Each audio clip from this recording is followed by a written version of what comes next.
మన రక్షకుడైన యేసుక్రీస్తు దేవుని పరిశుద్ధమైన నామములో ప్రియమైన దేవుని బిడ్డలందరికీ నా హృదయపూర్వక వందనాలు తెలియపరుస్తున్నాను. ఈరోజు దేవుడు అందరి కొరకు తెలియపరిచిన అద్భుతమైన వాక్య సందేశం విందాం. యోబు గ్రంథము 22వ అధ్యాయం 28వ వచనము. నీవు దేనినైనా యోచన చేయగా అది నీకు స్థిరపరచబడును, నీ మార్గముల మీద వెలుగు ప్రకాశించును. దేవునికి సమస్త మహిమ కలుగును గాక. ఈ గొప్ప వాగ్దానము మనందరి జీవితాల్లో, నా జీవితాల్లో నెరవేర్చబడును గాక. ఆమెన్.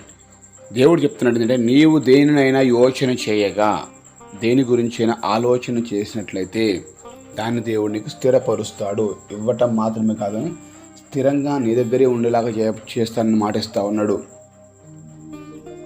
మనుషులు మనం అడిగినప్పుడు ఇస్తారు, కానీ అది స్థిరంగా ఉండేట్లుగా ఇవ్వరు.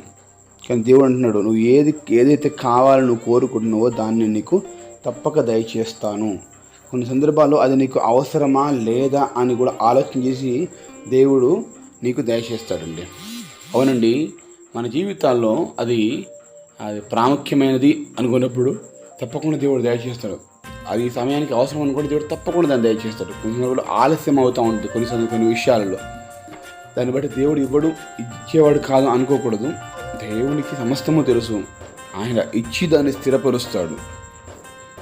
నువ్వేం కోరుకుంటున్నావు, నువ్వు కోరేది ఏదైనా కానీ నీకు కావలసింది అడుగుతావు. అంతకుమించి ఎక్కువ అడగడానికి అవకాశం లేదు. ఎందుకంటే దురాశతో అడిగినప్పుడు ఏమైందంటే దాని ద్వారా మనము ఇబ్బందులు పడే అవకాశం ఉంటుంది. ప్రియాతటువంటి దేవుని కుమార్తె, నీ జీవితంలో ఏదైతే కొదువుగా ఉందో నువ్వు ఆలోచించి నీకు ఏది అవసరమో అడుగు దేవుడు దాన్ని తప్పకుండా దయచేస్తాడు. ఏదైతే కావాలని కోరుకుంటున్నావో దేవుడు నీ దాన్ని తప్పక దయచేస్తాడు. కనుక ఇంత గొప్ప ధైర్యపరిచే మాటను దేవుడు తెలియపరుస్తున్నప్పుడు ఏ కష్టంలో, ఏ పోరాటాల మధ్యలో, ఏ ఇబ్బందుల్లో, ఏ ఇరుకుల్లో ఉండి ఈ మాటలు వింటున్నావో, ఎటువంటి పరిస్థితి మధ్యలో నివాసం చేస్తున్నావో, నీ పరిస్థితి ఏదైనా, నీ యొక్క స్థితిగతి ఏదైనా కానీ నా దేవుడును విడిచిపెట్టేవాడు కాదు. అందరూ మనుషులు విడిచిపెట్టినట్టుగా విడిచిపెట్టేవాడు ఆయన ఎంత మాత్రం కానే కాదండి. అందరూ ఏదో నీకు పైగా మాట్లాడుతూ నేనున్నాను అని చెప్పేసి అంటూ ఉంటారు, కానీ దేవుడు అలాంటి వాడు కాదండి. మనుషులందరూ వ్యతిరేకించి త్రోలివేసి బయటకు పారవేసి నెట్టివేసినా కానీ దేవుడు ఏం చేస్తాడంటే నీకు సహాయం చేస్తాడు. నీవు దేన్నైనా యోచన చేయగా అది నీకు స్థిరపరచబడును, నీ మార్గముల మీద వెలుగు ప్రకాశించును అని వాగ్దానం ఇస్తూ ఉన్నాడు. నువ్వు ఎటు వెళ్తున్నావు, ఆ త్రోవ అంత చీకటిగా అనిపిస్తుందేమో నీకు, ఆ త్రోవలో కష్టంగా వెళ్తున్నావు కావచ్చు, ఈ బ్రతుకు యాత్ర కష్టంగా సాగుతున్నట్లుగా, ఈ జీవితం ఎందుకు నాకు, నా బ్రతుకింతే ఇక అని అనుకుంటూ బాధపడుతున్నావు కావచ్చు. దేవుడు నీకు వెలుగును ఇచ్చే దేవుడు, వెలుగు ప్రకాశించి చేసే దేవుడు.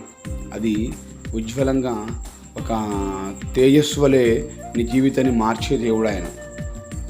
ఎవరి జీవితం అయితే ఎందుకు అనుకున్న పరిస్థితులు ఉన్నప్పటికీ నీ జీవితము అదే విధంగా ఉందేమో, ఒకవేళ బాధపడమాకు, ధైర్యంగా ఉండు. దేవుడు ఇస్తున్న మాటను బట్టి సంతోషంగా ముందుకు సాగు. ఎందుకంటే ఆయన వాగ్దానం గొప్పది. నాకు అందరూ ఉన్నా కానీ నేను ఒంటరి స్థితిలో నివాసం చేస్తాను, ఎందుకు నా స్థితి నా బ్రతుకు అని అనుకుంటూ ఏడుస్తూ కూలిపోతున్నావు. ప్రియ సహోదరుడు, నీవు ఏదైతే కావాలని కోరుకుంటున్నావు అది మంచిది అయితే దేవుని చిత్తానుసారమై దేవుడు తప్పకుండా నీకు దయచేస్తాడు. ఒకవేళ కొంత ఆలస్యం అవుతుందంటే దేవుడు నీకు తగిన సమయంలో, ఒక సమయం ఉంది నేను నిర్ణయించాడు, ఆ టైం వరకు దేవుడు నిన్ను వెయిట్ చేపిస్తాడు. అప్పుడు అది ఆ సమయంలో పొందుకుంటేనే అది నీకు ఎంతో సంతోషకరంగా ఉంటుంది. కనుక ప్రియాతి దేవుని బిడ్డ, నీవు ఆలోచించే ఏది నీకు కావాలో, ఏది నీకు అవసరమో, ఏది దైవ చిత్తానుసరమో అది ఆలోచించి అది అడుగు. దేవుడు దాన్ని తప్పకుండా నీకు దయచేస్తాడు. తద్వారా దైవికమైన దీవెన ఆశలు పొందుకుంటావు, సంతోషంగా జీవించగలుగుతావు.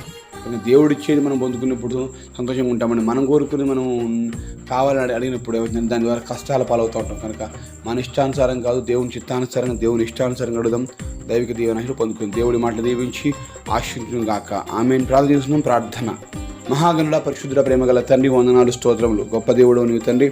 నీవు ఇచ్చే వాగ్దానము అయ్యా ఎవ్వరూ ఇవ్వలేనిది అయ్యా. నువ్వు ఆలోచించేగా, యోచించగా ఏది అడుగుతావో దాన్ని నీకు ఇస్తాను, ఏది కోరుకుంటున్నావో దానికి దయచేస్తానని గొప్ప వాగ్దానం ఇచ్చే కదా ప్రభు తండ్రి. కష్టంలో, కన్నీళ్ళలో, ఇబ్బందుల్లో, ఇరుకుల్లో, ఆటంకాల్లో, అనారోగ్యాల్లో, ఆర్థిక పరిస్థితుల్లో నివాసం చేస్తున్న మా అందరి జీవితంలో ప్రభు అడిగే ప్రతిదీ మాకు దయచేసి వేడుకుంటున్నాం. మా కన్నీళ్ళు తుడవండి, కష్టాలు తొలగింపచేయండి. ధైర్యంతో నింపండి ప్రభా తండ్రి. నేనున్నాను అని మమ్మల్ని ప్రభా తండ్రి భుజం తట్టి చేయబట్టి నడిపించే దేవుడు కదా ప్రభా తండ్రి. ఈ గొప్ప వాగ్దానం ద్వారా మేము ధైర్యపరచబడుతున్న కొందరు తెలుసుకుని సహాయం దయచేసి నేను ఆ మహిమార్థమే పెట్టి వాడికి సహాయం ది దినమంతా మా జీవితాలు నీవే తోడే ఉండి నడిపించి సహాయం కార్యం జరిగించుకుని నజరేయుడైన యేసు శ్రేష్టమైన నామములో కృతజ్ఞత వందనాలు చెల్లించుకుంటూ అడిగి వేడుకొని పొందుకొనుచు ఉన్నాము మా ప్రియ పరలోకమందున్న తండ్రి. ఆమేన్, ఆమేన్, ఆమేన్.